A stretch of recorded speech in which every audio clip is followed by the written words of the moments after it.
Welcome. আজকের আলোচনার বিষয় হলো প্রিপোজিশন। ইংলিশ গ্রামারের 8টি পার্টস অফ স্পিচের মধ্যে একটি হলো preposition. At, in, on, to, by, with ইত্যাদি কতগুলি ছোট্ট ছোট্ট ওয়ার্ড, কিন্তু এগুলি সঠিকভাবে ব্যবহার করতে গিয়ে নিম্ন শ্রেণী থেকে শুরু করে মাধ্যমিক, উচ্চ মাধ্যমিক এবং বিভিন্ন চাকরির পরীক্ষার্থীদেরও অনেক সময় সমস্যায় পড়তে হয়। যেমন একটা উদাহরণ দিয়ে দেখা যাক। সূর্য আমাদের মাথার উপর। The sun is dash our head. এখানে সঠিক প্রিপোজিশন কি হবে? অন, আপ, অ্যাবাভ না ওভার? এটা বলতে গিয়ে হয়তো আমরা অনেকেই কনফিউশনের মধ্যে পড়ে যাব। তো সঠিক উত্তরটা জানার আগে বুঝে নেওয়া যাক প্রিপোজিশন কি। যদি বলি keep the book the table, অর্থাৎ বইটি রাখো টেবিল, এখানে বাক্যটার মধ্যে একটা অসম্পূর্ণতা থেকে যাচ্ছে। টেবিলের সঙ্গে বইয়ের সম্পর্কটা স্থাপন হচ্ছে না। যদি বলি keep the book on the table, তাহলে এখানে বাক্যের অর্থটা সম্পূর্ণ হচ্ছে। এখানে টেবিলের সঙ্গে বুকের সম্পর্ক স্থাপন করছে অন। এই অন হলো একটি প্রিপোজিশন, অর্থাৎ যে ওয়ার্ড কোনো নাউন বা প্রোনাউনের আগে বসে তার সঙ্গে সেন্টেন্সের অন্য কোনো ওয়ার্ডের সম্পর্ক স্থাপন করে তাকেই প্রিপোজিশন বলে। প্রিপোজিশন শব্দটি প্রি এবং পজিশন এই দুটি শব্দ নিয়ে তৈরি হয়েছে। প্রি মানে পূর্বে এবং পজিশন মানে অবস্থান, অর্থাৎ কোনো কিছুর পূর্বে অবস্থান।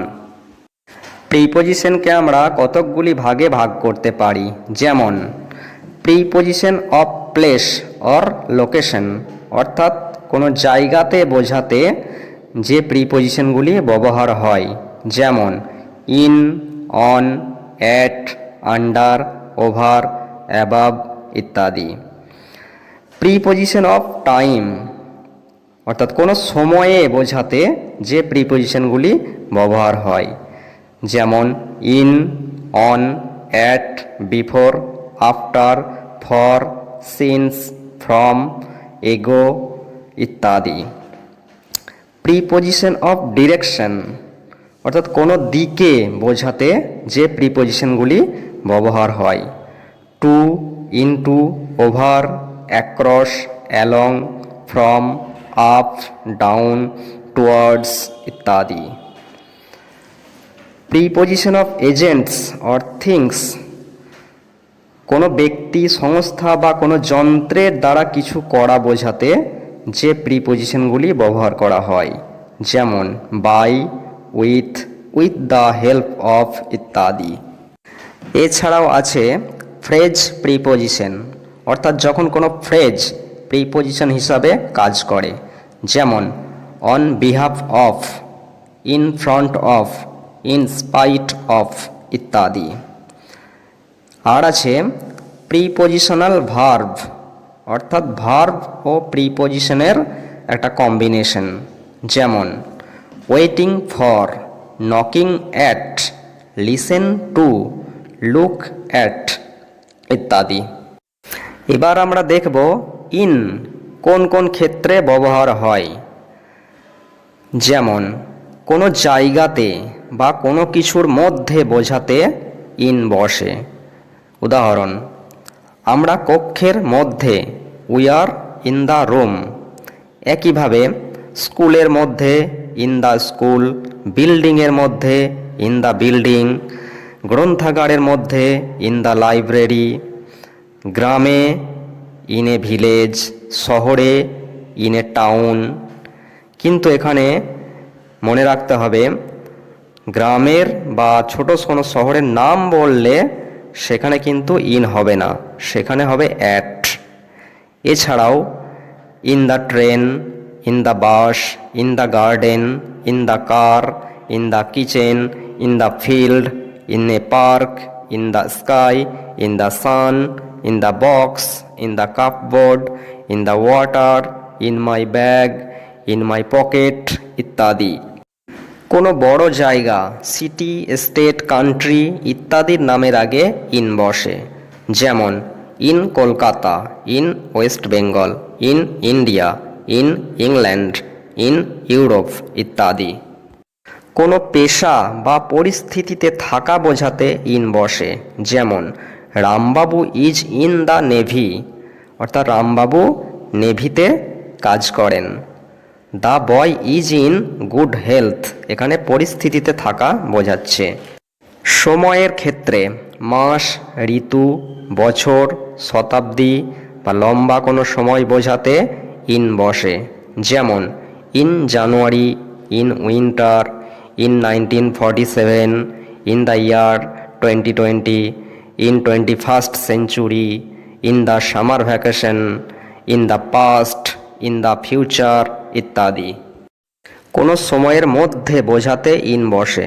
যেমন try to be ready in 5 minutes।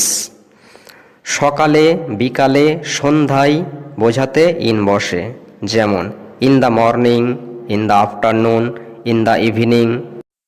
এরপর জানব অ্যাট কোন কোন ক্ষেত্রে ব্যবহার হয়। কোনো বিশেষ জায়গা, গ্রাম বা ছোট শহরের নামের আগে অ্যাট বসে। যেমন at the bus stop, at the airport, at the entrance, at the bottom, at the top, at Burdwan, at Singur, at park street ইত্যাদি। বইয়ের পাতা বোঝাতে অ্যাট বসে। যেমন ওপেন অ্যাট পেজ 10। কোনো কিছুর দিকে তাকানো বোঝাতে অ্যাট বসে। যেমন look at the picture, look at the blackboard. দুপুরে, রাতে বোঝাতে অ্যাট বসে। At noon, at night. ঘড়ির কোনো সময় বা নির্দিষ্ট সময়ের উল্লেখ থাকলে অ্যাট বসে। যেমন at 7 AM, at 6 o'clock, at bed time, at breakfast, at dinner, at midnight, at the end ইত্যাদি। খুব নিকটে বা বর্তমানে বোঝাতে অ্যাট বসে। যেমন the examination is knocking at the door, I am very busy at present. খেলায় বা কাজে নিযুক্ত বোঝাতে অ্যাট বসে।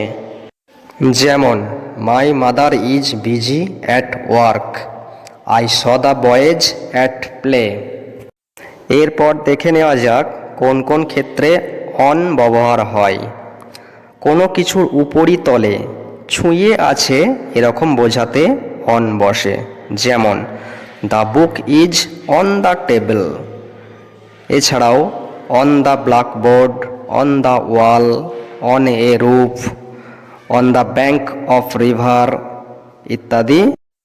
কিন্তু কিছুটা উপরে, ছুঁয়ে থাকবে না এরকম বোঝাতে ওভার, এবং অনেক উপরে বোঝাতে অ্যাবাভ বসে। যেমন the bird is flying over the tree, অর্থাৎ পাখিটি গাছের উপরে উড়ছে। The clouds are over our heads, the sun is above my head, সূর্য অনেক উপরে থাকে তাই এক্ষেত্রে অ্যাবাভ। আবার গতি বা মুভমেন্ট করে কোনো কিছুর উপর বোঝাতে অন টু বসে। যেমন the cat climbed on to the roof, অর্থাৎ বিড়ালটি ছাদের উপরে উঠল। এখানে মুভমেন্ট বা গতি আছে তাই অন টু হলো। এছাড়াও he stepped on to the platform from the train, he stepped down from the ladder on to the ground.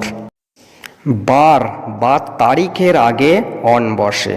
যেমন on Sunday, on 15th August, on Christmas day, on holiday, on my birthday, on the first day ইত্যাদি। কোনো কিছুর উপর জীবনযাপন করা, কোনো বিষয় নিয়ে লেখা, কোনো ডিভাইস, যন্ত্র বা বাদ্যযন্ত্রে কাজে নিযুক্ত থাকা বোঝাতে অন বসে। যেমন উই লিভ অন রাইস, অর্থাৎ রাইসের উপরে আমরা জীবনযাপন করি। Write a paragraph on your hobby, তোমার হবি বিষয়ে একটা প্যারাগ্রাফ লেখো। He is playing on a guitar, she is drawing a picture on computer, a serial is coming on television. এসব ক্ষেত্রে কোনো ডিভাইসে কোনো কিছু করা বোঝাচ্ছে, তাই এসব ক্ষেত্রে অন বসছে। কোনো কিছুর নিচে বা কারো অধীনে বোঝাতে আন্ডার বসে, যেমন the cow is under the tree, the man is working under me. মনে রাখবে নিচে বোঝাতে বিনিথ ও ব্যবহার হতে পারে। এরপর দেখি beside, near, behind, in front of এর ব্যবহার। পাশে বোঝাতে বিসাইড ব্যবহার হয়, কাছে বোঝাতে নিয়ার, সামনে বোঝাতে ইন ফ্রন্ট অফ, পিছনে বোঝাতে বিহাইন্ড ব্যবহার করা হয়।